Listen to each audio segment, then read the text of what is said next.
All right, hello everyone, and welcome to my channel. Running pretty late tonight, but hopefully I can stay awake. And thanks for tuning in. We're going to do another Bible Decode today, number 201. This channel is generally for educational purposes, and we survey all kinds of great theories, all-encompassing theories, grand unified theories, earth-shattering discoveries, and generally coming from obscure sources. And these Bible decodes are mostly going through the lens of the Roman origins hypothesis. That is, that the New Testament of the Bible is a psychological operation that the Romans used against the Jews. The New Testament is, in some sense, a weapon, and it is authored by the Romans, the Caesars of the Flavian dynasty, Emperor Vespasian and his two sons, Emperors Titus and Domitian, from 69 until 96 AD. They wrote the story of the Gospels according to the theory, the lens, and they backdated the story by 40 plus years, put Jesus' time in the late 20s, early 30s AD, and then at the same time they wrote a history, so-called, of a war that the Romans fought against the Jews that had just finished in 73 AD. It went from 66 to 73. And at that time, Vespasian and Titus, the emperors, were not emperors. They were the generals in this war. And so Vespasian became emperor like halfway through the war, and he gave the command over to his son Titus. And Titus ended up utterly destroying Jerusalem.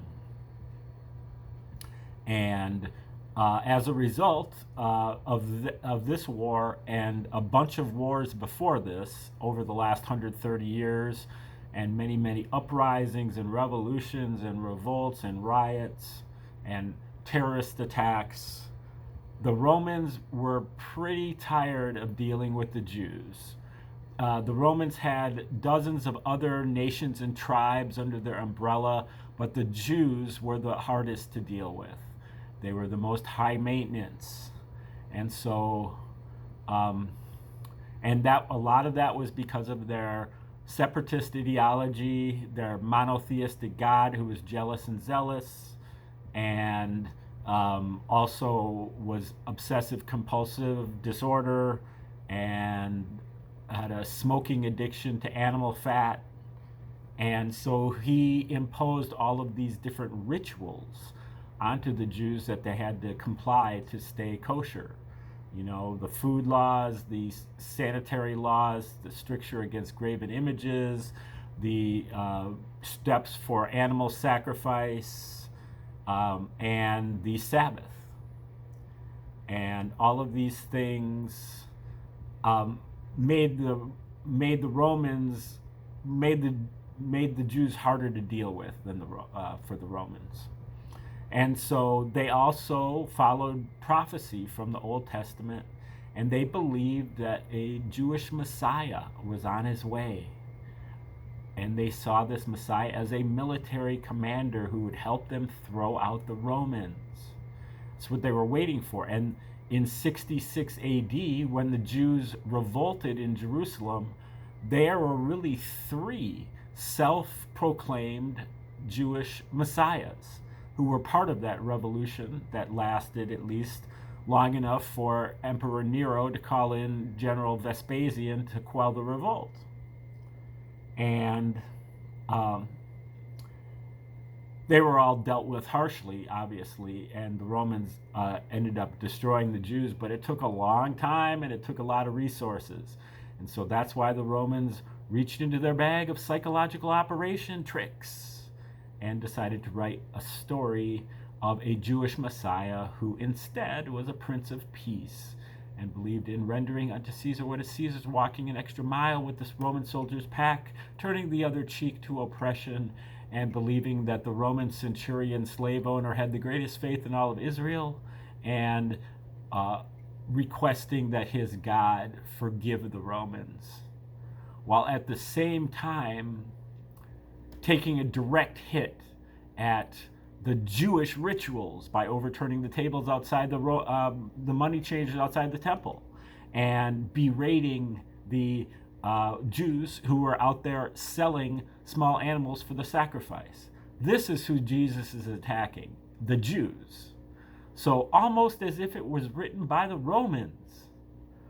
And then if you get further along into the New Testament through the Gospels and you start entering the epistles, and Acts too, Paul is even worse than Jesus. And so there's a ton of other evidence that has to do with the work of Josephus, this war of the Jews, all of the patterns of matching between Josephus and the New Testament makes it obvious that whoever wrote Josephus also wrote the New Testament. In particular, one of many, many, many different patterns is that the 3-year ministry of Jesus is nothing but a copy of the 3-year military campaign of Titus that is recounted in the pages of War of the Jews by Josephus. Every place in that campaign that Titus goes, Jesus also goes, in the same order.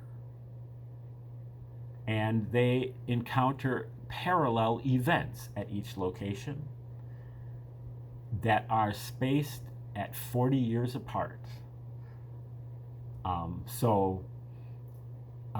And we're talking about over 40 separate events. That goes way beyond statistical. But then in last year, Michael Menescot's put out a book where he dug into the book of Luke, looking for parallels with Josephus's War of the Jews, and he found 250 parallels just in the book of Luke. Luke has only 1,151 verses. That is one every less than 5 verses. And some of the parallels last for many, many verses. So basically, the book of Luke is absolutely saturated with parallels from War of the Jews. And when you graph the parallels on a chart, putting the book of Luke on the vertical axis and War of the Jews on the horizontal axis, every place that there's a correspondence, Menescot's put a point. This is in his book, Christianity's Origins as a Flavian Secrecy Cult. Just came out last year. And he puts a point every place there is a parallel. After plotting all 250 plus parallels that he found, he had basically written 5 near perfect letters in Latin, the language of the Roman Caesars. The Caesars not only wrote the New Testament, but they literally signed their name to it just to mock you more for still believing in it.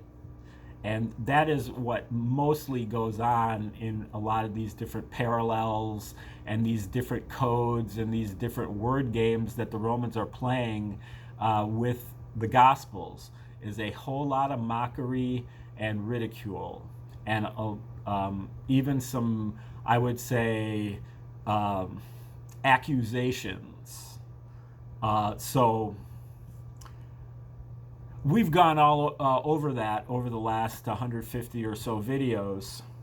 Now we're kind of looking at it with through the lens of this Roman origins hypothesis, but we're actually looking at a book that doesn't mention this, which is by Voskuilen, a Dutch guy, and an American colonel, Thies Voskuilen, and the American colonel's name is Rosemary Sheldon. And they wrote a book called Operation Messiah. And in this book, they make the argument that Paul was a Roman spy. Paul was a Roman intelligence agent. So they're seeing the same type of evidence that people like Joseph Atwill and Michael Menescotts are finding in their works about the Roman origins hypothesis. They can see that this is really weird, that these Jews, Paul and Jesus, are so pro-Roman and they are so anti-Jew. What's the deal? And they end up kind of coming to the conclusion that it is that Paul is an intelligence agent. The others come to the view that the whole thing was an intelligence operation and that Paul is entirely fictional. So either way, so we're going to see how they do, or how they would do if they knew the Roman origins hypothesis. They could have known it, but this book, I believe, is from 2008 or so, and Atwill's book, Caesar's Messiah, is from a couple years before that. So they could have known about it, but I don't believe that they did. And we'll see, how it affects their interpretation.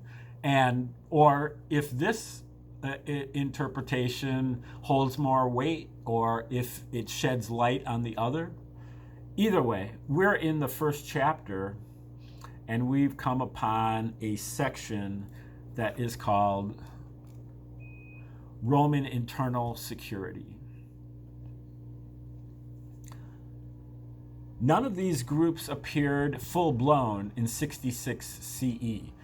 He just got done looking at a section that identified all of the different groups that Josephus identifies as part of this Jewish war, which started right here in 66 AD. And he covers 3 separate groups that are all, basically terrorists. The Sicarii, they believe they are named after a Roman dagger by the same name or a similar name, Sica, and they just went around, and when they saw Jews that they thought were selling out to the Romans, they would just kill them. And then there's talking about a group, and this is after he gets done talking about the Essenes, who were a group that were way into asceticism, and they weren't political, but they believed in abstaining from everything, and they didn't even believe in procreating, and they basically adopted all the kids that they had or whatever, and they are possibly the group that it's discussed in the Dead Sea Scrolls. My opinion is that the Essenes never existed at all, because they're only mentioned by Josephus and a couple other Romans, and Philo, and I believe Pliny the Elder. I'm not sure about that. But then he identifies the Zealots, and these are, maybe a higher class level of the Sicarii, and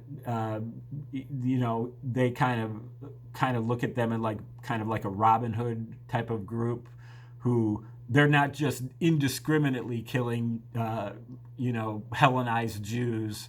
They are only going after the rich ones or whatever, which I would figure that they would all be, all the rich ones would be all the Hellenized ones.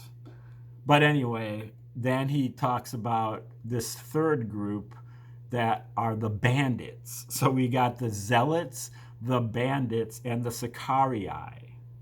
And so these are the groups that he's discussing now when he's about to embark on a discussion of this war and the Romans' internal security. So that's what he's talking about when he says none of these groups. None of these groups appeared full-blown in 66 CE, although that was the year the discontent came to a head. There were elements of all these groups in Judea throughout the first 5 decades of the Common Era. The intelligence needs on the Roman side were clear. Once they had taken over Judea and turned it into a province in 6 CE, their biggest problem was collecting intelligence on all these anti-Roman groups, no matter how small or how fluid. Any subversive group that preached throwing off the Roman yoke had to be tracked down and rooted out before it became terroristic or developed into a full-blown revolutionary movement. Into this province, with its long history of rebellion against Gentile occupation and new economic and social ills for the lower classes brought on by Roman occupation, came Jesus of Nazareth. It was his ministry among the most oppressed that caused his execution by the Romans. I would like to see some evidence for that from the New Testament. But so they say it was his ministry among the most oppressed that caused his execution by the Romans. Seems to me that it was the Jews who, kind of forced the Romans to do it. Not like the Romans would listen to the Jews, but it's like they're just kind of like Pilate washes his hands of it, because he's like, I don't care whether I kill him or not. It doesn't seem like he needs to be killed, but you guys are all demanding it, and I'm not really for you or against you, and I'm not really for him or against him. So, you guys just have at it. That's kind of what I take from it. So, not his ministry among the most oppressed. But anyway, and this in turn had a profound effect on how his followers acted and what they preached. It is also Paul's relationship to Jesus' followers that will form the subject of the later chapters of this book.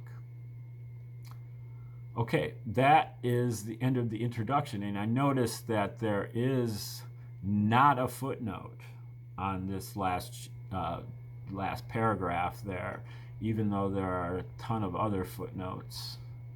I don't know, why he seemed to make a leap right there that I didn't care for whatever reason. Okay, chapter 2 is called The Jesus File. Into this world of revolutionary undercurrents and Jewish messianism came Jesus of Nazareth, a carpenter's son from Galilee. He has been studied from every conceivable political, social, religious, and philosophical point of view, but rarely as a security risk. From the Roman point of view, however, that is exactly what he was, an internal security problem. The Romans treated him as a threat, tried him for sedition, and executed him on that charge. Whether the Roman intelligence on Jesus was correct or not is a separate question. The Romans took preemptive measures for their own protection based on the evidence they had. This was a decision they had made many times before and would make many times again in their attempt to maintain peace in Judea. Jesus' execution, along with 2 other lestai, or bandits, was meant as a reminder to anyone who saw them on their crosses. This is what would happen to people who entertained the idea of opposing Roman rule or supporting any king other than the Roman emperor. Yeah, well, I feel like already you can kind of see that they are really lacking this Roman origins hypothesis. And they're kind of trying to use some pretzel logic or some type of contortions or shoehorning to kind of fit this, that Jesus was a security threat. I think it's much more useful to think of him as a psychological operation entirely, not as a security risk.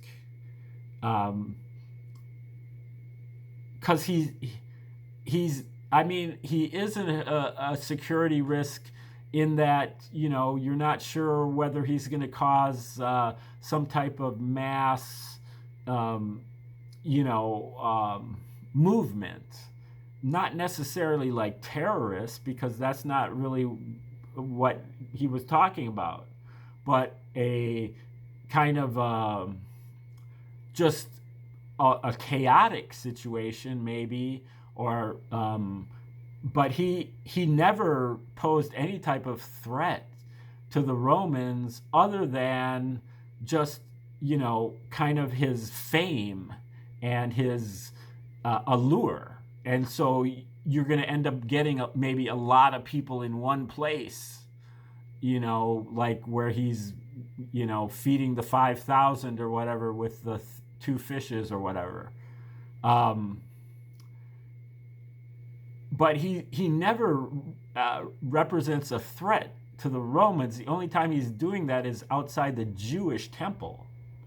And so I guess, maybe that was part of the grapevine for the Romans too. They were, maybe they said, oh, he caused a scene outside the temple yesterday, and so we got to keep an eye on him. But I think it's more useful to just think that the entire thing is fiction.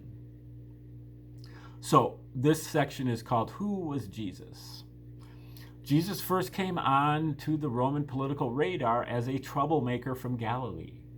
The Gospels present him as a preacher, a magician, a healer, and miracle worker, which is exactly how all pagan, sun kings are portrayed. He drew large, and that's probably where the Romans got all these different themes. In particular, these different, the miracle worker, the guy who does the miracle healings. These are very commonplace in pagan literature. And so I'm sure that's where the Romans put a hell of a lot of work into the Gospels, and they mined everything that they had access to. And so I would say that makes sense. So he drew large crowds that the Romans considered politically dangerous. Okay, that's what I was saying. And he had been called to his work by John the Baptist. That's a good point. Drawn to his work by John the Baptist, a man Herod Antipas later arrested and executed. Jesus spent 2 years in Galilee teaching and healing, where he alienated the principal pressure on Jesus to leave the area. I think I skipped a line there. Jesus spent 2 years in Galilee teaching and healing, where he alienated the principal Jewish groups in Galilee to such an extent that Herod put pressure on Jesus to leave the area unless he wanted to share John's fate. Now, the Herods are like puppet client government of Rome. So they're not exactly the Romans, but they're basically puppets of the Romans, but they are concerned with a lot of the Jewish issues. And Herod, most likely Herod Antipas in this case, is a Hasmonean, I believe. And so, at least according to the research that I believe in at this point, and so they were really Jews, but they were Hellenized Jews and traitors to the Jews and seen as such by the Jews. And so I could see that Herod could put his finger on the scale or whatever here as well. So Herod put pressure on Jesus to leave the area unless he wanted to share John's fate. Matthew 14:13 tells us Jesus crossed the Sea of Galilee to an area outside of Herod Antipas's dominion into that of Herod's brother, Philip.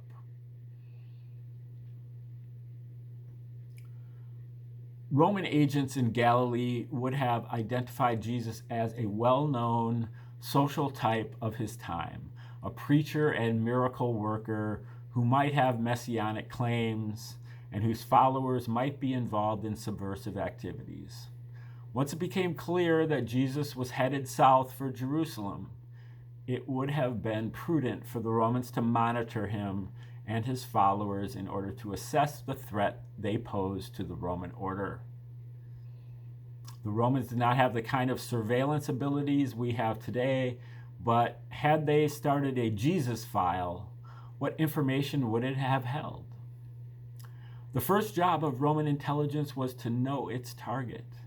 Part of the image the Romans had of Jesus came from the people with whom he surrounded himself. His choice of disciples may have suggested his political leanings and his reasons for coming to Jerusalem. The question of his identity is an important one because his association with known activists or troublemakers could have created the impression among the investigating authorities that Jesus had revolutionary ideas. Much has been made of Jesus' possible political leanings, although conclusions must be based on a bare minimum of evidence and much inference. Among his followers was Judas, identified in John's Gospel at chapter 6, verse 71, as Judas, son of Simon the Iscariot. For centuries, scholars have been baffled by the word Iscariot. I don't know why. I think Josephus even identifies that Iscariot comes from Sicarii, or the dagger. So it identifies Simon, his father, as one of these Sicarii, which has, so baffled by the word Iscariot, which has not yet been connected to any other name or geographical location. Some have argued that Iscariot is cognate with the Greek word Sicarios, a translation of the Latin Sicarius, a dagger-wielding assassin. Another disciple was Simon the Zealot, who is referred to in the New English Bible as Simon the Patriot. The King James Version dubs him Simon the Canaanite. Both are translations for the Aramaic word for zealot, which is rendered into Greek as Cananeos. So Simon the Canaanite was really Simon the Cananeos, or Simon the Zealot. In John's Gospel, there is yet another Simon, Simon Bar Jonas.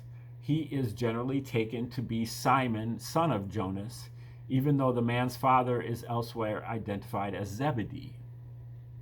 Bar Jonas is possibly a mistranslation from the Aramaic word Bar Jonah, which, like Cananeos, means outlaw, anarchist, freedom fighter, or zealot. Now, I think it's kind of interesting here that he's saying that these words were originally in the Aramaic, and then they're put into Greek to put into the New Testament. So the Jesus and his disciples would have been speaking in Aramaic, but then the words are going to be translated into Greek because the Gospels are written in Greek. But without the Roman origins hypothesis, you might think that. But when you understand the Roman origins hypothesis, you recognize that they're writing directly into Greek. So these other Aramaic words are not relevant here because the Romans were writing in Greek. So they're just giving you the original word that is in Greek. And so all of these kind of derivations don't really matter. What matters is what is the Greek word that they're using and what does that mean. So he says the Aramaic word for zealot, kanai, which is rendered into Greek as kanaios. And so this is,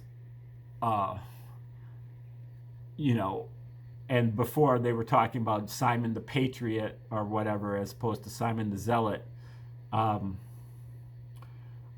would imagine that probably a lot of translators are thinking in Aramaic and then how is this rendered into Greek? But in reality, the words are going directly into Greek. There is no Aramaic translation of any of this because those people were all fictional. So anyway, the designation in Mark 3:17 for James and John is Boanerges, which means the sons of thunder. Luke 9:54 says that they were named for their impetuous tempers, but it may have troublemaking overtones. These epithets describe 5 of John's companions. The last 2 are given in the gospel as his own designation for them, sons of thunder. No actual anti-Roman action is mentioned, yet implicit in some of Jesus' parables is a reminder of the gross injustices under which Jesus' peasant audiences labored. The distinct possibility thus exists that Jesus became a popular figure of a quite different sort than is often portrayed. This is suggested by the fragment in John 6:15 that says he knew they were going to come and carry him off and make him king. He knew they were going to come and carry him off to make him king. Well, I like the point that they're making here,